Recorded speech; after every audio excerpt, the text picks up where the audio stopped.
Buongiorno da Leandro Maggi, abbiamo seguito la terza giornata della Fiera Agricola di Verona, 116esima edizione.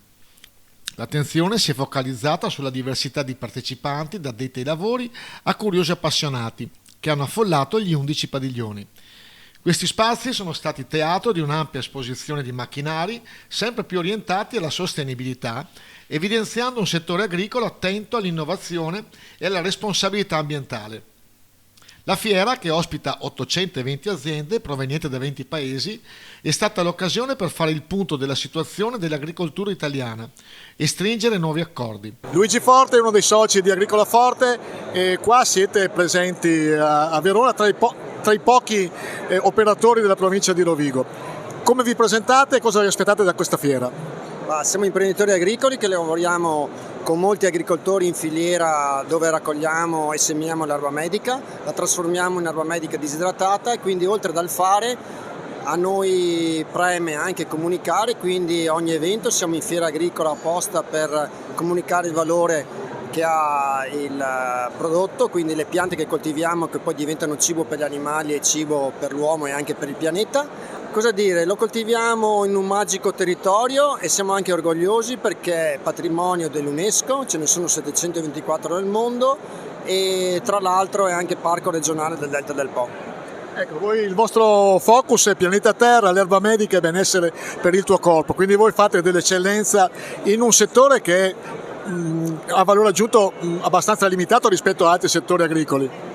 Allora, produciamo un prodotto che è chiamato commodity, ho voluto spostare sicuramente l'attenzione dalla commodity a un cibo che sono le piante che hanno grandissime proprietà curative e terapeutiche per gli animali e non solo, anche per l'uomo, partendo proprio come vedete dalla terra, quindi dalle nostre radici, che le nostre radici sono il territorio ma sono anche i nostri valori, i valori di ognuno di noi che i nostri genitori hanno insegnato a noi e ai nostri figli che si perpetuano nella vita.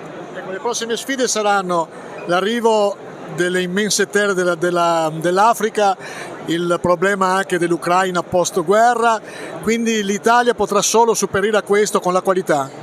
Allora, l'Italia è un magico territorio dove è circondato da mari e da venti, abbiamo una biodiversità unica nel mondo, tra l'altro nel Parco del Delta del Po l'UNESCO l'ha certificata per la biodiversità e la sostenibilità, pertanto noi siamo anche orgogliosi e vogliamo portare il territorio italiano attraverso l'erba medica disidratata per uso alimentare umano nel mondo. La tecnologia è stata protagonista, con l'introduzione di modelli innovativi di robot nel settore primario.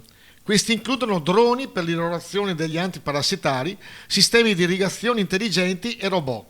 E qua abbiamo un prototipo di un drone per fare i trattamenti insetticidi contro la mosca dell'olivo e abbiamo testato questo drone in un oliveto nel Veronese. Il serbatoio ha una capienza di 5 litri e con 5 litri si può effettuare un trattamento su 1 ettaro circa di oliveto. E diciamo che noi abbiamo fatto le prove miscelando estratto di zucca insieme a un insetticida biologico, lo Spinosad, e dopodiché abbiamo prima monitorato la mosca dell'olivo e poi abbiamo monitorato anche la mosca dopo il trattamento e abbiamo notato che effettivamente c'era una riduzione della popolazione del parassita. Questo diceva lei che è un prototipo, in che senso è innovativo rispetto ad altri droni? Beh, attualmente diciamo non esiste ancora una normativa per utilizzare i droni per fare i trattamenti insetticidi. Ovviamente questo drone può essere usato in sostituzione delle normali macchine, in quanto insomma soprattutto nei luoghi più impervi si può sostituire i macchinari che in particolari situazioni ambientali, climatiche non riescono poi a entrare nei campi ed eseguire i trattamenti. Qua è una macchina per la raccolta automatica dei polli. L'abbiamo inventata nel 2000 e da allora siamo arrivati a questi livelli di produzione. Esportate in tutto il mondo? Sì, andiamo in tutto il mondo, è un bel passaparola tra i clienti e tutte le macchine che abbiamo venduto da allora sono tutte funzionanti dai nostri clienti, non rovina gli animali non danneggia e che dire, affidabilità al massimo e siamo qui ancora. Vediamo col passaparola dei clienti. La speranza è che questi progressi accelerino la transizione verso un'agricoltura più efficiente, sostenibile e sicura, riducendo la dipendenza dalla manodopera tradizionale.